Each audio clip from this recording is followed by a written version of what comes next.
Praise God. ದೇವರ ನಾಮಕ್ಕೆ ಸ್ತೋತ್ರವಾಗಲಿ. ಯೇಸು ಕ್ರಿಸ್ತನ ಹೆಸರಿನಲ್ಲಿ ನಿಮ್ಮನ್ನು ನಾನು ವಂದಿಸ್ತಾ ಇದ್ದೇನೆ.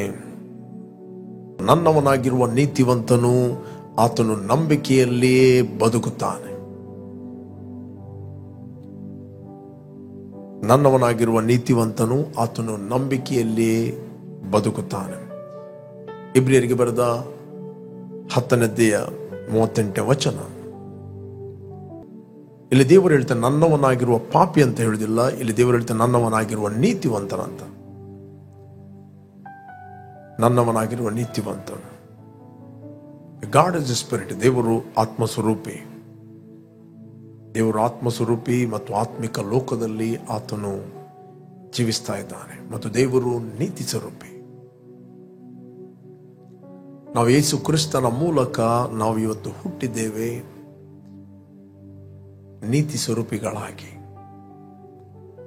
ಯಾಕಂದ್ರೆ ಮನುಷ್ಯನು ಆತ್ಮಸ್ವರೂಪಿಯಾಗಿದ್ದಾನೆ. ಅವನಿಗೊಂದು ಪ್ರಾಣ ಇದೆ.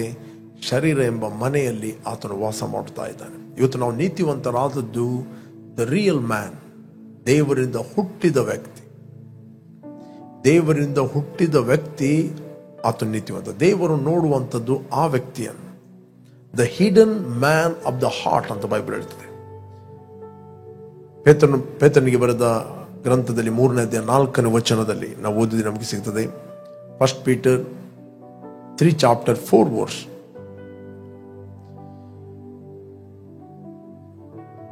Rather let it be the hidden person of the heart with the incorruptible beauty of gentle and quiet spirit, which is very precious in the sight of God. Okay, in the sight of God. 4ನೇ ವಚನದಲ್ಲಿ rather let it be the hidden person of the heart. ಇನ್ನೊಂದು translation hidden man of the heart ಅಂತ ಇದೆ. Hidden man, ಮರೆಯಾಗಿರುವ ವ್ಯಕ್ತಿ. ಈ ಶರೀರದ ಅಂಗದ ಒಳಗೆ ಮರೆಯಾಗಿರುವ ವ್ಯಕ್ತಿ. ಆತನು ಬಾರ್ನ್ ಅಗೇನ್ ಆಗಿದ್ದಾನೆ. ಆತನು ಹೊಸದಾಗಿ ಹುಟ್ಟಿದ್ದಾನೆ. With the incorruptible beauty. ಅಂದ್ರೆ ನಾವು ಹುಟ್ಟಿದ್ದು ಕರಪ್ಟಬಲ್ ಸೀಡ್ನಿಂದಲ್ಲ, ನಾಶವಾಗುವಂತ ಬೀಜದಿಂದಲ್ಲ, ನಾಶವಾಗದ ಬೀಜದಿಂದ. Incorruptible beauty of a gentle and quiet spirit which is very precious in the sight of God. ದೇವರು ಆತನನ್ನು ನೋಡುತ್ತಾನೆ. ಕ್ರಿಸ್ತನಲ್ಲಿ ಹೊಸದಾಗಿ ಹುಟ್ಟಿದಂತ ನೀತಿವಂತನಾದ ದೇವರಿಗೆ ನೀತಿವಂತನಾದ ಮಗನಾಗಿ ನೀನು ಹುಟ್ಟಿದ್ದಿ. ಆ ಒಳಗಿನ ಪರ್ಸನ್, ಆ ವ್ಯಕ್ತಿಯನ್ನು ದೇವರು ನೋಡುತ್ತಾನೆ. ಒಂದಿನ ದೇವರು ಸಾಮ್ಯುಯೇಲನಿಗೆ ಕಳಿಸ್ತಾನೆ ಇಷಯನ ಮನೆಗೆ. ಇಷಯನ ಮಗನಲ್ಲಿ ಒಬ್ಬನನ್ನು ನಾನು ಆರಿಸಿಕೊಂಡಿದ್ದೇನೆ, ನೀನು ಹೋಗಿ ಆತನ ಅಭಿಷೇಕಿಸಬೇಕು. ಪ್ರೇರೆ, ಪ್ರತಿಯೊಬ್ಬರ ಆಯ್ಕೆ ಒಬ್ಬ ವ್ಯಕ್ತಿಯನ್ನು ಸೇವೆಗೆ ಆರಿಸುವಂಥದ್ದು ಅದು ದೇವರ ಆಯ್ಕೆ. ದೇವರ ಆಯ್ಕೆಯನ್ನು ನಾವು ಗೌರವಿಸುವಂಥದ್ದು ಅದು ದೇವರನ್ನು ಗೌರವಿಸುವಂಥದ್ದು. 16 ಸಾಮ್ಯುಯೇಲ್ ಅಲ್ಲಿ ನಾವು ಓದಿದ್ರೆ ನಮಗೆ ಸಿಗ್ತದೆ.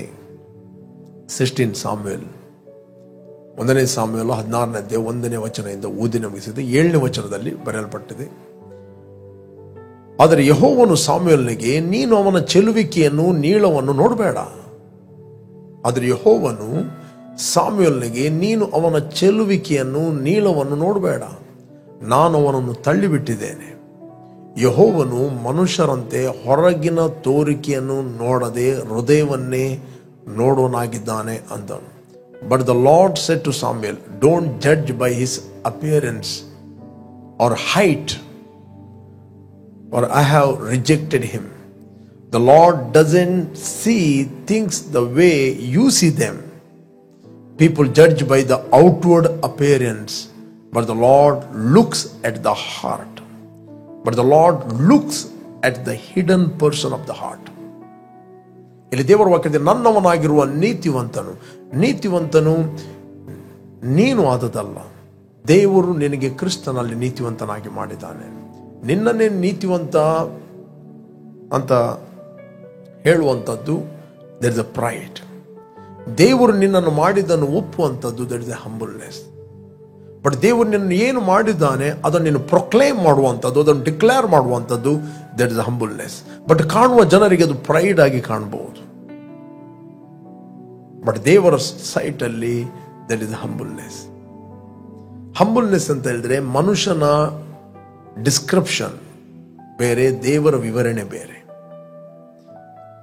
ದೀನತೆಯಲ್ಲಿ ದೇವರ ವಿವರಣೆ ವೆರಿ ವೆರಿ ಇಂಪಾರ್ಟೆಂಟ್ ಮನುಷ್ಯರ ವಿವರಣೆಗಿಂತ. ಮನುಷ್ಯರು ಅವರಿಗೆ ತೋರಿಕೆಯ ಪ್ರಕಾರ ವಿವರಣೆ ಮಾಡುತ್ತಾನೆ, ಬಟ್ ದೇವರು ಹೃದಯದಿಂದ ವಿವರಣೆ ಮಾಡುತ್ತಾನೆ. ಇಲ್ಲಿ ಸಾಮ್ಯುಯೇಲನನ್ನು, ಇಲ್ಲಿ ದಾವೀದನ್ನು ಕರೆದದ್ದು ಯಾರು? ದಾವೀದನನ್ನು ಚೂಸ್ ಮಾಡಿದ್ದು ಸಾಮ್ಯುಯೇಲ್ ಅಲ್ಲ, ದಾವೀದನನ್ನು ಚೂಸ್ ಮಾಡಿದ್ದು ದೇವರು. ನಾವು ನೋಡ್ತೇವೆ 16 chapter 1 verse. 16 chapter 1 verse. ಯೆಹೋವನು ಸಾಮ್ಯುಯೇಲನಿಗೆ, ನಾನು ಸೌಲನನ್ನು ಇಸ್ರಾಯೇಲ್ ಅರಸನಾಗಿರುವುದಕ್ಕೆ ಅಯೋಗ್ಯನೆಂದು ಬಿಟ್ಟೆನಲ್ಲ. ನೀನು ಅವನಿಗೋಸ್ಕರ ಎಷ್ಟರವರೆಗೆ ದುಃಖಿಸ್ತೀರಿ? ಕೊಂಬನ್ನು ಎಣ್ಣೆಯಿಂದ ತುಂಬಿಸಿಕೊಂಡು ಬಾ, ನಾನು ನಿನ್ನನ್ನು ಬೆತ್ಲೆಹೇಮಿನವನಾದ ಇಷಯನ ಬಳಿಗೆ ಕಳಿಸುತ್ತೇನೆ. ಅವನ ಮಕ್ಕಳೊಬ್ಬನನ್ನು ಅರಸನಾಗಿ ಆರಿಸಿಕೊಂಡಿದ್ದೇನೆ ಎಂದು ಹೇಳಿದನು. ಓಕೆ, ಅದಕ್ಕೆ ಸಾಮ್ಯುಯೇಲನು, ನಾನು ಹೋಗುವುದು ಹೇಗೆ? ಇದು ಸೌಲನಿಗೆ ಗೊತ್ತಾದರೆ ಅವನನ್ನು ಕೊಂದು ಹಾಕೋನಲ್ಲವೇ ಅನ್ನಲು ಆತನು, ನೀನು ಒಂದು ಕಡಸನ್ನು ತೆಗೆದುಕೊಂಡು ಹೋಗಿ ಯೆಹೋವನಿಗೋಸ್ಕರ ಯಜ್ಞ ಮಾಡುವುದಕ್ಕೆ ಬಂದಿದ್ದೇನೆಂದು ಹೇಳಿ ಇಷಯನನ್ನು ಅದಕ್ಕೆ ಕರೆ. ಇಲ್ಲಿ ಎರಡನೇ ವಚನ, ದ ವೆರಿ ವೆರಿ ಇಂಪಾರ್ಟೆಂಟ್. ಎರಡನೇ ವಚನ, ಅದಕ್ಕೆ ಒಂದನೇ ವಚನ, ಯೆಹೋವನು ಸಾಮ್ಯುಯೇಲನಿಗೆ, ನಾನು ಸೌಲನು ಇಸ್ರಾಯೇಲ್ ಅರಸನಾಗಿದ್ದಕ್ಕೆ ಅಯೋಗ್ಯನೆಂದು ತಳ್ಳಿಬಿಟ್ಟೆನಲ್ಲ. ನೀನು ಅವನಿಗೋಸ್ಕರ ಎಷ್ಟರವರೆಗೆ ದುಃಖಿಸಿ, ಕೊಂಬನ್ನು ಎಣ್ಣೆಯಿಂದ ತುಂಬಿಸಿಕೊಂಡು ಬಾ, ನಾನು ನಿನ್ನನ್ನು ಬೆತ್ಲೆಹೇಮಿನವನಾದ ಇಷಯನ ಬಳಿ ಕಳಿಸ್ತೇನೆ. ಅವನ ಮಕ್ಕಳಲ್ಲೊಬ್ಬನನ್ನು ಅರಸನಾಗಿ ಆರಿಸಿಕೊಂಡಿದ್ದೇನೆ. ದೇವರು ಹೇಳ್ತಾನೆ, ದೇವರು ಆರಿಸಿಕೊಂಡಿದ್ದಾನೆ. ಒಬ್ಬ ವ್ಯಕ್ತಿಯನ್ನು ದೇವರು ಕರೆದಿದ್ದಾನೆ, ದೇವರು ಆರಿಸಿದ್ದಾನೆ. We need to honor that person. ಆ ವ್ಯಕ್ತಿಯನ್ನು ಹಾನರ್ ಮಾಡುವಂಥದ್ದು ವೆರಿ ವೆರಿ ಇಂಪಾರ್ಟೆಂಟ್. ದಾವೀದನ ಆಯ್ಕೆ ಸಾಮ್ಯುಯೇಲನ ಆಯ್ಕೆ ಅಲ್ಲ, ದಾವೀದನ ಆಯ್ಕೆ ದೇವರ ಆಯ್ಕೆ. ದೇವರು ಆತನನ್ನು ಆಯ್ಕೆ ಮಾಡಿದ್ದಾನೆ. ಓಕೆ, ದೇವರು ಆತನನ್ನು ನೇಮಿಸ್ತಾನೆ. ಅದಕ್ಕೆ ನಾವು ನೋಡ್ತೇವೆ, ಈ ದಾವೀದ ಯಾಕೆ ಆರಿಸಲ್ಪಟ್ಟ? ಯಾಕಂದ್ರೆ ಆತನು ತನ್ನ ತಂದೆಯ ಕುರಿಗಳ ವಿಷಯದಲ್ಲಿ ಆತನು ನಂಬಿಗಸ್ತನಾಗಿದ್ದ. ತನ್ನ ತಂದೆಯ ಕುರಿಗಳ ವಿಷಯದಲ್ಲಿ ಆತ ನಂಬಿಗಸ್ತನಾಗಿದ್ದ.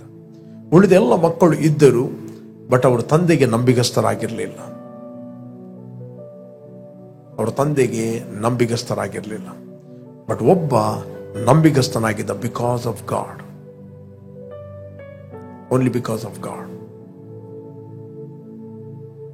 ಪ್ರೇರೆ, ಉದ್ಧಾರವು ಒಬ್ಬ ಮನುಷ್ಯನಿಗೆ ಉದ್ಧಾರ ಪೂರ್ವ ಪಶ್ಚಿಮ ದಕ್ಷಿಣದಿಂದ ಬರುವಂಥದ್ದಲ್ಲ.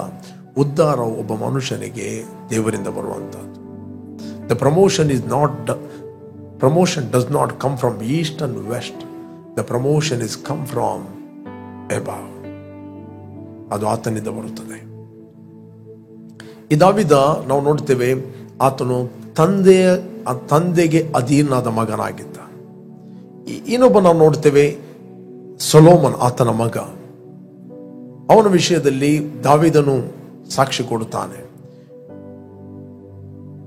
ನಾವು ಓದಿದ್ರೆ ನಮಗೆ ಸಿಗ್ತದೆ, 1 Chronicle 28 chapter.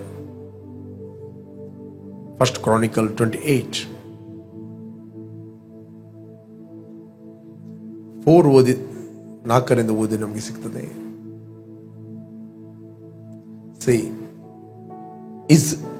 ನಾವು 3ರಿಂದ ಓದುವ. 1ನೇ ಕ್ರಾನಿಕಲ್ 28ನೇ ಅಧ್ಯಾಯ 3ನೇ ವಚನ. ಆಗ ದೇವರು ನನಗೆ, ನೀನು ಮಹಾಯುದ್ಧಗಳು ನಡೆಸಿ ಬಹಳ ರಕ್ತವನ್ನು ಸುರಿಸಿದವನು, ನನ್ನ ಹೆಸರಿಗೋಸ್ಕರ ಆಲಯವನ್ನು ಕಟ್ಟಿಸಬಾರದು ಎಂದು ಹೇಳಿದನು. ಓಕೆ, ಇಸ್ರಾಯೇಲ್ ದೇವರಾದ ಯೆಹೋವನು ನನ್ನ ತಂದೆಯ ಮನೆಯವರೆಲ್ಲರಲ್ಲಿ ನನ್ನನ್ನೇ ಸದಾ ಇಸ್ರಾಯೇಲ್ರ ಅರಸನಾಗಿರುವುದಕ್ಕೆ ಆರಿಸಿಕೊಂಡನು. ಇಲ್ಲಿ ದಾವೀದನು ಅಕ್ನಾಲೇಜ್ ಮಾಡುತ್ತಾನೆ. ಇಲ್ಲಿ ಸಾಮ್ಯುಯೇಲನ ದೇವರು ಹೇಳ್ತಾ ಇದ್ದಾನೆ, ನಾನು ಅವನನ್ನು ಆರಿಸಿಕೊಂಡಿದ್ದೇನೆ, ಅವನನ್ನು ಆರಿಸಿಕೊಂಡಿದ್ದೇನೆ. ದೇವರು ಹೇಳ್ತಾನೆ, ಆ ವ್ಯಕ್ತಿಯನ್ನು ಆರಿಸಿಕೊಂಡಿದ್ದೇನೆ. ಬಟ್ ಡೇವಿಡ್ ಅಕ್ನಾಲೇಜ್ ಮಾಡ್ತಾನೆ, ದೇವರು ನನ್ನನ್ನು ಆರಿಸಿಕೊಂಡಿದ್ದಾನೆ. 4ನೇ ವಚನ, ದ ಇಂಪಾರ್ಟೆಂಟ್ 4 ವರ್ಸ್. ಇಸ್ರಾಯೇಲ್ ದೇವರ ದೇವೋ ನನ್ನ ತಂದೆಯ ಮನೆಯವರಲ್ಲಿ ನನ್ನನ್ನೇ ಸದಾ ಇಸ್ರಾಯೇಲರ ಅರಸನಾಗಿರುವುದಕ್ಕೆ ಆರಿಸಿಕೊಂಡನು. ಆತನು ಯಹೂದ ಕುಲವು ರಾಜ್ಯ ಕುಲವಾಗಬೇಕೆಂದು ನೇಮಿಸಿ ಆ ಕುಲದಲ್ಲಿ ನನ್ನ ತಂದೆಯ ಕುಟುಂಬವನ್ನು ಆರಿಸಿಕೊಂಡನು. ನನ್ನ ತಂದೆಯ ಎಲ್ಲ ಮಕ್ಕಳಲ್ಲಿ ನನ್ನನ್ನೇ ಮೆಚ್ಚಿ ಇಸ್ರಾಯೇಲರ ಅರಸನ್ನಾಗಿ ಮಾಡಿದನು. ನನಗೆ ದಯಪಾಲಿಸಿದ ಅನೇಕ ಮಂದಿ ಮಕ್ಕಳಲ್ಲಿ ನನ್ನ ಮಗನಾದ ಸೊಲೊಮೋನನನ್ನು ಯೆಹೋವನ ರಾಜ್ಯ ಸಿಂಹಾಸನವಾಗಿರುವ ಇಸ್ರಾಯೇಲ್ ಸಿಂಹಾಸನದ ಮೇಲೆ ಕುಳ್ಳಿರಿಸಿದಗೋಸ್ಕರ ಆರಿಸಿಕೊಂಡನು. ಅವರಲ್ಲಿ ದಾವೀದನಿಗೆ ಅನೇಕ ಮಕ್ಕಳಿದ್ದರು, ಪೊಸಿಷನ್ಗೋಸ್ಕರ ಹೋರಾಟ ಮಾಡುತ್ತಿದ್ದರು. ನಾನು ರಾಜ್ಯ ಆಗಬೇಕು, ನನಗೆ ಸ್ಥಾನ ಬೇಕು, ಓಕೆ, ನನಗೆ ಸ್ಥಾನ ಬೇಕು. ಎಷ್ಟು ಪ್ರಾಕ್ಟೀಸ್ ಮಾಡಿದ್ರು, ಏನು ಮಾಡಿದ್ರು, ದೇವರ ಆಲೋಚನೆಯೇ ನೆರವೇರುತ್ತದೆ. ಆತನು ಅನ್ಯರ ಸಂಕಲ್ಪಗಳನ್ನು ವ್ಯರ್ಥ ಮಾಡುತ್ತಾನೆ, ಅವರ ಆಲೋಚನೆಗಳನ್ನು ನಿಷ್ಫಲಪಡಿಸ್ತಾನೆ. ಬಟ್ ದೇವರು ಆರಿಸಿಕೊಂಡ ವ್ಯಕ್ತಿಯೇ ಅಲ್ಲಿ ಸಿಂಹಾಸನದಲ್ಲಿ ಕೂತ್ಕೊಂಡ. ಯಾಕೆ ದೇವರು ಸೊಲೊಮೋನನ ಆರಿಸಿಕೊಂಡನು? 4 chapter 3 verse ಪ್ರೊವರ್ಬ್. ಯಾಕೆ ದೇವರು ಸೊಲೊಮೋನನ ಆರಿಸಿಕೊಂಡನು? ನಾನು ನನ್ನ ತಂದೆಗೆ ಅಧೀನಾದ ಮಗನು, ತಾಯಿಯ ದೃಷ್ಟಿಗೆ ಕೋಮಲನಾದ ಏಕಪುತ್ರನು ಆಗಿದ್ದೇನೆ. When I was my father's son, tender and the only one in the sight of my mother. When I was my father's son, English ನಲ್ಲಿ ನಾನು ನನ್ನ ತಂದೆಯ ಮಗನು, ತಂದೆಗೆ ಅಧೀನಾದ ಮಗನು. ಪ್ರೇರೆ, ಅದಕ್ಕೋಸ್ಕರ ಬೈಬಲ್ ಹೇಳ್ತೆ, ನನ್ನವನಾಗಿರುವ ನೀತಿವಂತನು ಅವನು ನಂಬಿಕೆಯಲ್ಲಿಯೇ ಬದುಕುತ್ತಾನೆ. ನನ್ನವನಾಗಿರುವ ನೀತಿವಂತನು ನಂಬಿಕೆಯಲ್ಲಿ ಬದುಕುತ್ತಾನೆ. ಅದಕ್ಕೋಸ್ಕರ 28ನೇ ಜಾನೋಕ್ತಿಯಲ್ಲಿ ಬರೆಯಲ್ಪಟ್ಟಿದೆ, 25ನೇ ವಚನ. ಆಸೆ ಬಡುಕನು ಜಗಳವನ್ನೆಬ್ಬಿಸುವನು, ಯೆಹೋವನಲ್ಲಿ ಭರವಸೆ ಇಡುವನು ಪುಷ್ಟನಾಗುವನು. He who is the proud heart stirs up strife, but he who trusts in the Lord will be prospered. Because he trusts in God. ಆತನು ದೇವರ ಮೇಲೆ ನಂಬಿಕೆ ಇಡುತ್ತಾನೆ. ಯಾಕಂದ್ರೆ ದಾವೀದನು ತನ್ನ ದೇವರ ಮೇಲೆ ನಂಬಿಕೆ ಇಟ್ಟಿದ್ದ. ದೇವರ ಮೇಲೆ ನಂಬಿಕೆ ಇಟ್ಟು ಅವನು ತಂದೆಗೆ ಅಧೀನಾದ ಮಗನಾಗಿದ್ದ. ಸೊಲೊಮೋನನು ದೇವರ ಮೇಲೆ ನಂಬಿಕೆ ಇಟ್ಟು ತನ್ನ ತಂದೆಗೆ ಅಧೀನಾದ ಮಗನಾಗಿದ್ದ. ಉಳಿದವರೆಲ್ಲರೂ ಪೊಸಿಷನ್ಗೋಸ್ಕರ ಜಗಳಾಡಿದರು.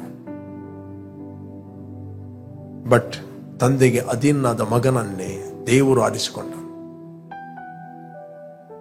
Praise God. ಇಲ್ಲಿ ದೇವರ ವಾಕ್ಯ ಹೇಳ್ತದೆ, ಆಸೆ ಬಡುಕನು ಜಗಳವನ್ನೆಬ್ಬಿಸುವನು, ಯೆಹೋವನಲ್ಲಿ ಭರವಸೆ ಇಡುವವನು ಪುಷ್ಟನಾಗುವನು. ದೀನತೆ ಅಂದ್ರೆ ಪ್ರಿಯರೇ, ನೀನು ದೇವರ ಮೇಲೆ ಭರವಸೆ ಇಡುವಂಥದ್ದು. You trust in God in everything. ದೇವರ ಮೇಲೆ ಟ್ರಸ್ಟ್ ಇಲ್ಲ ಅಂತ ಹೇಳಿದ್ರೆ ನೆಕ್ಸ್ಟ್ ಬರುವಂಥದ್ದು ಫಿಯರ್, ಇನ್ಸೆಕ್ಯೂರ್, ಪ್ರೈಡ್, ಇದೆಲ್ಲ ಸಂಗತಿಗಳು ಬರುತ್ತವೆ. The flesh is working. When you trust in God, you will stand on your position. Praise God. You will stand on your position. ದೇವರು ನಮಗೆ ವಾಕ್ಯ ಎಂಬ ಮೇರೆಯನ್ನು ಕೊಟ್ಟಿದ್ದಾನೆ. ಸಮುದ್ರಕ್ಕೆ ತನ್ನದೇ ಎಂಬ ಮೇರೆ ಇದೆ. ಓಕೆ, ಅದರ ದಡ ಮೀರಿದ್ರೆ ಸಮುದ್ರ ಪ್ರಾಬ್ಲಮ್ ಆಗ್ತದೆ, ಅನೇಕರು ಡಿಸ್ಟ್ರಾಯ್ ಆಗುತ್ತಾರೆ.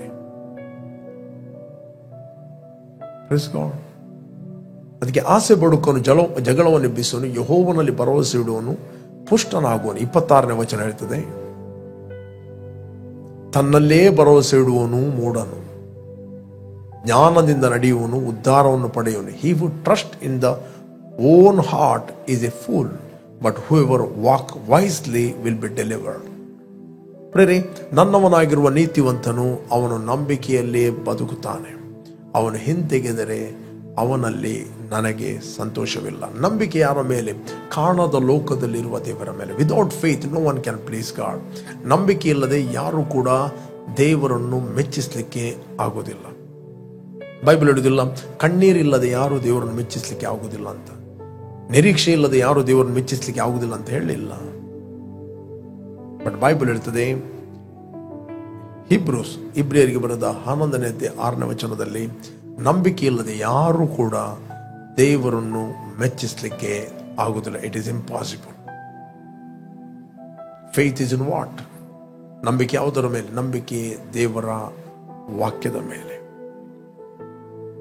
ದೇವರ ವಾಕ್ಯದ ಮೇಲೆ ನಿನ್ನ ಭರವಸೆ. ದೇವರು ನಿನ್ನ ಬಗ್ಗೆ ಏನು ಹೇಳುತ್ತಾನೋ ಅದೇ ನೀನು ಆಗಿದ್ದೆ. ದೇವರು ನಿನಗೆ ಏನು ಹೊಂದಲು ಹೇಳುತ್ತಾನೋ ಅದನ್ನು ನಾವು ಹೊಂದುವರಾಗಿದ್ದೇವೆ. ದೇವರು ನಮಗೆ ಏನು ಮಾಡಲು ಹೇಳುತ್ತಾನೋ ಅದನ್ನು ನಾವು ಮಾಡುವರಾಗಿದ್ದೇವೆ. This the meditation. You see yourself through the word of god.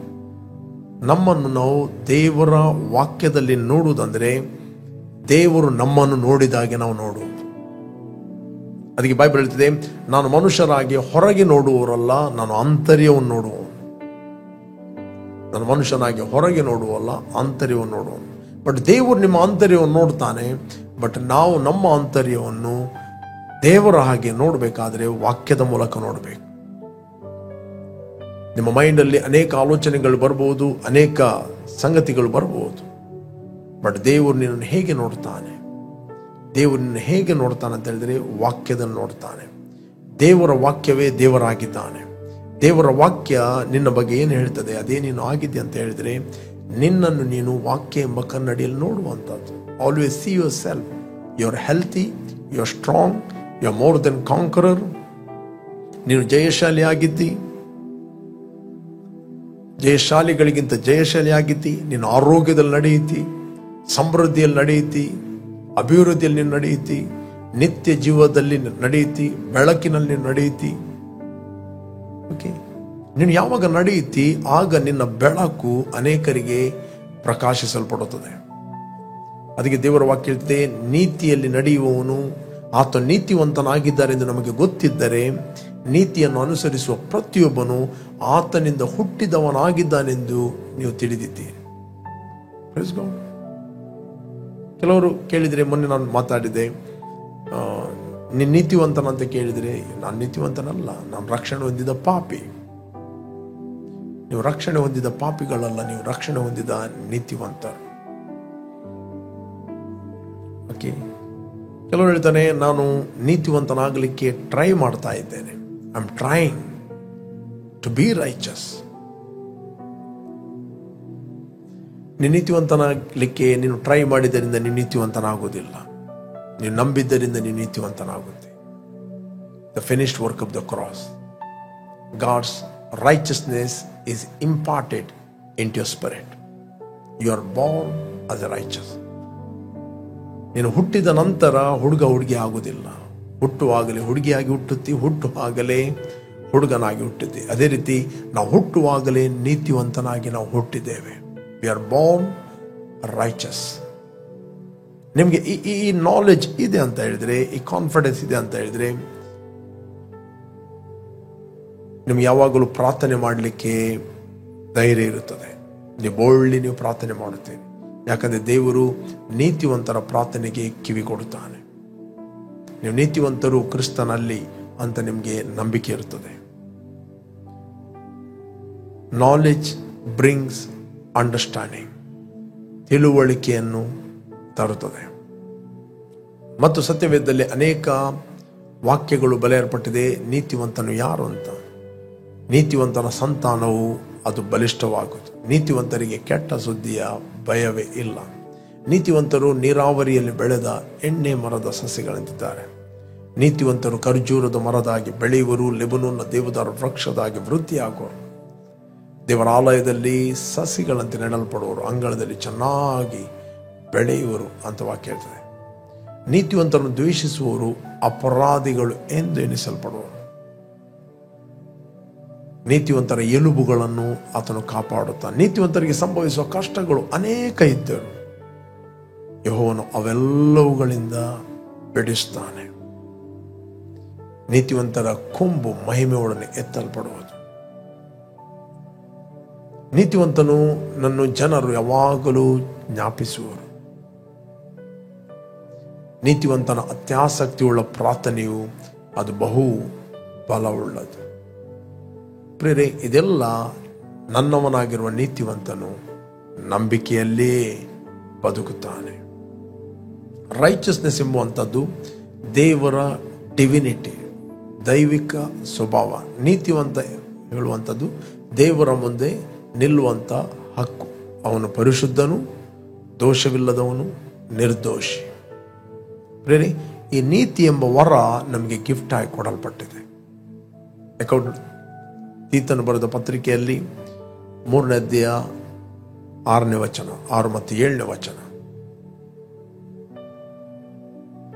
ನಾವು ನಮ್ಮ ರಕ್ಷಕನಾದ ಯೇಸು ಕ್ರಿಸ್ತನ ಕೃಪೆಯಿಂದ ನೀತಿವಂತರೆಂದು ನಿರ್ಣಯಿಸಲ್ಪಟ್ಟು. ನಾವು ನಮ್ಮ ರಕ್ಷಕನಾದ ಯೇಸು ಕ್ರಿಸ್ತನ ಕೃಪೆಯಿಂದ ನೀತಿವಂತರೆಂದು ನಿರ್ಣಯಿಸಲ್ಪಟ್ಟು ನಿತ್ಯ ಜೀವದ ನಿರೀಕ್ಷೆಯನ್ನು ಪಡೆದು ಅದಕ್ಕೆ ಬಾಧ್ಯರಾಗುವಂತೆ ದೇವರು ಆತನ ಮೂಲಕ ಪವಿತ್ರಾತ್ಮನನ್ನು ನಮ್ಮ ಮೇಲೆ ಸಮೃದ್ಧಿಯಾಗಿ ಸುರಿಸಿದನು. ಇದು ನಂಬತಕ್ಕ ಮಾತಾಗಿದೆ. ಇದು ಕತೆ ಅಲ್ಲ, ಇದು ಕತೆ ಅಲ್ಲ. ನಾವು ನೀತಿವಂತರಾದದ್ದು ನಮ್ಮ ರಕ್ಷಕನಾದ ಯೇಸು ಕ್ರಿಸ್ತನ ಕೃಪೆಯಿಂದ. It the gift of righteousness. ನೀನು ಯೇಸುವನ್ನು ಅಂಗೀಕಾರ ಮಾಡಿದಾಗ 3 ಸಂಗತಿಗಳು ನೀನು ಹೊಂದುತ್ತಿ. Number 1, gift of righteousness. Number 1, gift of righteousness. Number 2, gift of eternal life. ನಿತ್ಯ ಜೀವವನ್ನು ನೀನು ಹೊಂದುತ್ತಿ. You will receive eternal life. Number 3, ನೀನು ಪವಿತ್ರಾತ್ಮನ ವರವನ್ನು ಹೊಂದುತ್ತಿ. ಈ 3 ಸಂಗತಿಗಳು ಕೂಡ ನೀನು ಪ್ರಯತ್ನದಿಂದ ಸಿಕ್ಕುವಂಥದ್ದಲ್ಲ, ನಿನ್ನ ನಂಬಿಕೆಯಿಂದ ಸಿಕ್ಕುವಂಥ. ಒನ್ಸ್ ಯು ಬಿಲೀವ್, ಈ 3 ಸಂಗತಿಗಳನ್ನು ನೀನು ಫೇತ್ ಅಲ್ಲಿ ಹೊಂದುತ್ತಿ. ಈಗ ನನ್ನವನಾಗಿರುವ ನೀತಿವಂತನು, ದೇವರು ಹೇಳ್ತಾ ಇದ್ದಾನೆ, ಅವನು ನಂಬಿಕೆಯಲ್ಲಿಯೇ ಬದುಕುತ್ತಾನೆ. ಅವನು ಹಿಂತೆಗೆದರೆ ನನಗೆ ಸಂತೋಷವಿಲ್ಲ. ಅವನ ನಂಬಿಕೆಯಲ್ಲಿ ಮೂವ್ ಆದರೆ ನನಗೆ ಸಂತೋಷ. ಅದೇ ನನಗೆ ಮೆಚ್ಚುಗೆ, ಅದೇ ನನಗೆ ಸಂತೋಷ. ಪ್ರೇರೆ, ಈ ಸಂಜೆ ವೇಳೆಯಲ್ಲಿ ದೇವರು ನಿಮಗೆ ಎನ್ಕರೇಜ್ ಮಾಡ್ತಾನೆ. ನನ್ನವನಾಗಿರುವ ನೀತಿವಂತನು ನಂಬಿಕೆಯಲ್ಲಿ ಆತನು ಮುಂದೆ ಹೋಗಲಿ. ಅನೇಕ ಚಾಲೆಂಜಸ್ಗಳು, ಅನೇಕ ಸವಾಲುಗಳು, ಅನೇಕ ಬಿರುಗಾಳಿಗಳು ನಿಮ್ಮ ಜೀವಿತದಲ್ಲಿ ಇರಬಹುದು. ನೀವು ಮುಂದೆ ಹೋಗುವಾಗ ಅದೆಲ್ಲ ಶಾಂತವಾಗಿ ಹೋಗ್ತದೆ. ಅದಕ್ಕೋಸ್ಕರ ಅದನ್ನು ಮೆಡಿಟೇಟ್ ಮಾಡಿ ಕುತ್ಕೊಳ್ಬೇಡ್ರಿ. ಪರಿಸ್ಥಿತಿಗಳನ್ನು, ಗಾಳಿಗಳನ್ನು, ಯಾರು ಹೇಳಿದ್ದನ್ನು ಮೆಡಿಟೇಟ್ ಮಾಡಿ ಕೂತ್ಕೊಳ್ಬೇಡ್ರಿ. Okay, there is deception. ಅನೇಕ ಬಿರುಗಾಳಿ ಬರ್ಬೋದು, ಅನೇಕ ಸವಾಲುಗಳು ಬರ್ಬೋದು, ಅನೇಕ ಚಾಲೆಂಜ್ಗಳು ಬರ್ಬೋದು. ಬಟ್ ದೇವರ ವಾಕ್ಯವನ್ನೇ ಮೆಡಿಟೇಟ್ ಮಾಡ್ರಿ. ದೇವರು ನಿಮ್ಮನ್ನು ನೋಡಿದಾಗೆ ನಿಮ್ಮನ್ನು ನೋಡಲಿಕ್ಕೆ ಕಲಿಯಿರಿ. Learn to see yourself through the eyes of God. ಅದಕ್ಕೆ ದೇವರು ಹೇಳ್ತಾನೆ, ನಾನು ಮನುಷ್ಯರಾಗಿ ಹೊರಗೆ ನೋಡುವರಲ್ಲ, ನೀನು ಅವನ ನೀಳ ಚಂದವನ್ನು ನೋಡಬೇಡ. ಇದೇ ಪೇತ್ರನು ಬರೀತಾನೆ, ಸ್ತ್ರೀಯರಿಗೆ ಜಡೆ ಹೆಣೆದುಕೊಳ್ಳುವುದು, ವಸ್ತ್ರಗಳನ್ನು ಧರಿಸಿಕೊಳ್ಳುವುದು ಅಥವಾ ಆಭರಣಗಳನ್ನು ಧರಿಸಿಕೊಳ್ಳುವುದು, ಈ ಮೊದಲಾದ ಹೊರಾಂಗಣ ಶೃಂಗಾರವೇ ನಿಮ್ಮ ಅಲಂಕಾರವಾಗಿರಬಾರದು. ಓಕೆ, ಅಲಂಕಾರವಾಗಿರಬಾರದು. 4ನೇ ವಚನ ಇದೆ, ಜಡೆ ಹೆಣೆದುಕೊಳ್ಳುವುದು. ಜಡೆ ಹೆಣೆದು ತಪ್ಪಲ್ಲ, ಅದರ ಅರ್ಥ ಕೇವಲ ಹೊರಗೆ ಮಾತ್ರ ಅಲ್ಲ. ಜಡೆ ಹೆಣೆದುಕೊಳ್ಳುವುದು, ಚಿನ್ನದ ಒಡವೆಗಳನ್ನು ಇಟ್ಟುಕೊಳ್ಳುವುದು, ವಸ್ತ್ರಗಳನ್ನು ಧರಿಸಿಕೊಳ್ಳುವುದು. ಬೇಕಾದ್ರೆ ಜಡೆ ಹೆಣೀರಿ, ಒಡವೆಗಳನ್ನು ಹಾಕಿ, ನೋ ಪ್ರಾಬ್ಲಮ್. ಒಳ್ಳೆಯ ವಸ್ತ್ರಗಳನ್ನು ಹಾಕಿ, ನೋ ಪ್ರಾಬ್ಲಮ್. ಓಕೆ, ವಸ್ತ್ರಗಳನ್ನು ಧರಿಸಿಕೊಳ್ಳುವುದು. ಈ ಮೊದಲಾದ ಹೊರಾಂಗಣ ಶೃಂಗಾರವೇ, ಅದು ಮಾತ್ರ ಅಲ್ಲ ಅಂತ, ಅದು ಹಾಕಲೇಬಾರದಂತ ಹೇಳಿಲ್ಲ. ಹೊರಾಂಗಣ ಶೃಂಗಾರವೇ ನಿಮ್ಮ ಅಲಂಕಾರವಾಗಿರಬಾರದು. ಓಕೆ, ಮುಂದೆ ಸಾತ್ವಿಕವಾದ ಶಾಂತ ಮನಸ್ಸೆಂಬ ಒಳಾಂಗಣ ಭೂಷಣವೇ ನಿಮ್ಮ ಅಲಂಕಾರವಾಗಿರಲಿ. ಇದು ಶಾಶ್ವತವಾದದ್ದು, ದೇವರ ದೃಷ್ಟಿಗೆ ಬಹು ಬೆಲೆಯುಳ್ಳದ್ದು ಆಗಿದ್ದು, ಪೂರ್ವ ಕಾಲದಲ್ಲಿ ದೇವರ ಮೇಲೆ ನಿರೀಕ್ಷೆ ಇಟ್ಟ ಭಕ್ತೆಯರಾದ ಸ್ತ್ರೀಯರು ಸಹ ಹೀಗೆ ತಮ್ಮನ್ನು ಅಲಂಕರಿಸಿಕೊಂಡರು. ಅವರು ತಮ್ಮ ತಮ್ಮ ಗಂಡಂದಿರಿಗೆ ಅಧೀನರಾಗಿದ್ದು, ಯಾವ ಭೀತಿಗೂ ಗಾಬರಿ ಪಡದೆ ಒಳ್ಳೆಯದನ್ನು ಮಾಡುವರಾಗಿದ್ದರು. ಓಕೆ, ಅವರು ಗಂಡಂದಿರ ಹತ್ರ ಜಗಳ ಆಡ್ತಿರ್ಲಿಲ್ಲ, ಅವರು ಗಂಡಂದಿರಿಗೆ ಅಧೀನರಾಗಿದ್ದರು. Okay, there is a husband is a master, authority. Okay, master. ಅದಕ್ಕೆ ಬೈಬಲ್ ಹೇಳ್ತದೆ, ಹೇಗೆ ಅಲಂಕರಿಸಿಕೊಂಡರು ತಮ್ಮ ತಮ್ಮ ಗಂಡಂದಿರಿಗೆ ಅವರು ಅಧೀನರಾದರು. ತಮ್ಮನ್ನು ಭಕ್ತಿರದ ಸ್ತ್ರೀಯರು ಸಹ ಹೀಗೆ ತಮ್ಮನ್ನು ಅಲಂಕರಿಸಿಕೊಂಡರು. ಅವರು ತಮ್ಮ ತಮ್ಮ ಗಂಡಂದಿರಿಗೆ ಅಧೀನರಾಗಿದ್ದು ಯಾವ ಭೀತಿಗೂ ಗಾಬರಿ ಪಡದೆ ಒಳ್ಳೆಯದನ್ನೇ ಮಾಡುವರಾಗ. ಯಾಕೆ ಅವರು ಗಂಡಂದಿರಿಗೆ ಅಧೀನರಾದರು? The trust in God. The trust in God. ಅವರು ಅವರ ಇನ್ನರ್ ಮ್ಯಾನ್ ಯಾವಾಗಲೂ ದೇವರೊಟ್ಟಿಗೆ ಕಮ್ಯುನಿಕೇಶನ್ ಅಲ್ಲಿದ್ದ. 6ನೇ ವಚನ, ಸಾರಳು ಹಾಗೆ ಅಬ್ರಾಮನಿಗೆ ವಿಧೇಯಳಾಗಿದ್ದು ಅವನನ್ನು ಯಜಮಾನ ಎಂದು ಕರೆದಳು ಎಂದು ಬರೆದಿದೆ. ತನ್ನ ಗಂಡನಿಗೆ ಅಬ್ರಾಮ ಅಂತ ಕರೆಯಿಲ್ಲ ಆಕೆ. ಸಾರಳು ಹಾಗೆಯೇ ಅಬ್ರಾಮನಿಗೆ ವಿಧೇಯಳಾಗಿದ್ದು ಅವನನ್ನು ಯಜಮಾನ ಎಂದು ಕರೆದಳು. ಇಂಗ್ಲಿಷ್ನಲ್ಲಿ ಏನಿರ್ತದೆ? ಇವನ್ ಆ ಸಾರ obeyed Abraham, calling him Abraham and calling him Lord, whose daughters you are, as long as you do well and are not afraid with any amazement. ಸಾರಳು ಹಾಗೆ ಅಬ್ರಾಮನಿಗೆ ವಿಧೇಯಳಾಗಿದ್ದು ಅವನನ್ನು ಯಜಮಾನ ಎಂದು ಕರೆದಳು ಎಂದು ಬರೆದಿದೆ. ನೀವು ಸಾರಳ ಕುಮಾರ್ತೆಗಳಾಗಿದ್ದಿರಲ್ಲವೇ? ಓಕೆ ಪ್ರೇರೆ, ನನ್ನವನಾಗಿರುವ ನೀತಿವಂತನು ನಂಬಿಕೆಯಲ್ಲಿ ಆತನು ಬದುಕುತ್ತಾನೆ. ನಾನು ನಿಮ್ಗೆ ಎನ್ಕರೇಜ್ ಮಾಡುತ್ತೇನೆ, believe the word of god. Faith ಅಂತ ಹೇಳಿದರೆ ನಿಮ್ಮ ಬಾರ್ನ್ ಅಗೇನ್ ಆದ ಹ್ಯೂಮನ್ ಸ್ಪಿರಿಟ್ ದೇವರ ವಾಕ್ಯಕ್ಕೆ ರೆಸ್ಪಾನ್ಸ್ ಕೊಡುವಂಥದ್ದು, ಪ್ರತಿಕ್ರಿಯೆ ಕೊಡುವಂಥದ್ದೇ ನಂಬಿಕೆ. ನಂಬಿಕೆ ಯಾವುದರ ಮೇಲೆ ಅಲ್ಲ, ಅಜ್ಜಿ ಕಥೆಗಳ ಮೇಲೆ ಅಲ್ಲ, ದೇವರ ವಾಕ್ಯದ ಮೇಲೆ. ದೇವರ ವಾಕ್ಯ ಮಾತಾಡಲ್ಪಟ್ಟಿದೆ, ಅದು ನಿನ್ನೆ ಇವತ್ತು ನಾಳೆ ಏಕರೀತಿಯಾಗಿದೆ. ಬೇರೆ ಇಷ್ಟರವರೆಗೆ ಯೇಸುವನ್ನು ರಕ್ಷಕನು ಒಡೆಯನೆಂದು ನೀವು ಅಂಗೀಕಾರ ಮಾಡಲಿಲ್ಲ, this the right time. Call Jesus in your heart. Will pray. Thank you Lord. ಭೂಮಿ ಆಕಾಶಗಳನ್ನು ಉಂಟು ಮಾಡಿದ ಸರ್ವಶಕ್ತನಾದ ನನ್ನ ತಂದೆ, ನಿನ್ನ ಒಬ್ಬನೇ ಮಗನಾದ ಯೇಸುವನ್ನು ನಮಗೋಸ್ಕರ ನೀನು ಕಳಿಸ್ತಿ. ಆತನು ನನಗೋಸ್ಕರ ಕ್ರೂಜೆಯಲ್ಲಿ ಸತ್ತು ರಕ್ತವನ್ನು ಸುರಿಸಿ ಹೂಣಲ್ಪಟ್ಟು 3ನೇ ದಿನ ಸತ್ತವರ ಒಳಗಿಂದ ಎದ್ದು ಬಂದನೆಂದು ನಾನು ನನ್ನ ಹೃದಯದಲ್ಲಿ ನಂಬುತ್ತೇನೆ ಮತ್ತು ಬಾಯಿಂದ ನಾನು ಅರಿಕೆ ಮಾಡುತ್ತೇನೆ. ಯೇಸುವೆ ನನ್ನ ಕರ್ತನೆಂದು ನೀನು ವಾಗ್ದಾನ ಮಾಡಿದ ಪವಿತ್ರಾತ್ಮ ವರವನ್ನು ನಂಬಿಕೆಯ ಮೂಲಕ ನಾನು ಹೊಂದುತ್ತೇನೆ. I thank you Lord your grace. Thank you Lord your anointing and favour of God. ತಂದೆ, ನನ್ನವನಾಗಿರುವ ನೀತಿವಂತನು ನಂಬಿಕೆಯಲ್ಲಿ ಜೀವಿಸ್ತಾನೆ, ಆತನು ಹಿಂತೆಗೆದ ನನಗೆ ಸಂತೋಷವಿಲ್ಲ ಅಂತ ನನ್ನ ವಾಕ್ಯ ಹೇಳ್ತದೆ. ಎಲ್ಲರೂ ಅವರ ನಂಬಿಕೆಯಲ್ಲಿ ಪ್ರಜ್ವಲಿಸಲಿ, ಸಂತೈಸಲ್ಪಡಲಿ, ಆಧರಿಸಲ್ಪಡಲಿ ಎಂದು ನಾವು ಪ್ರಾರ್ಥಿಸ್ತಾ ಇದ್ದೇವೆ. ಯೇಸು ನಾಮದಲ್ಲಿ ತಂದೆ, ಆಮೆನ್.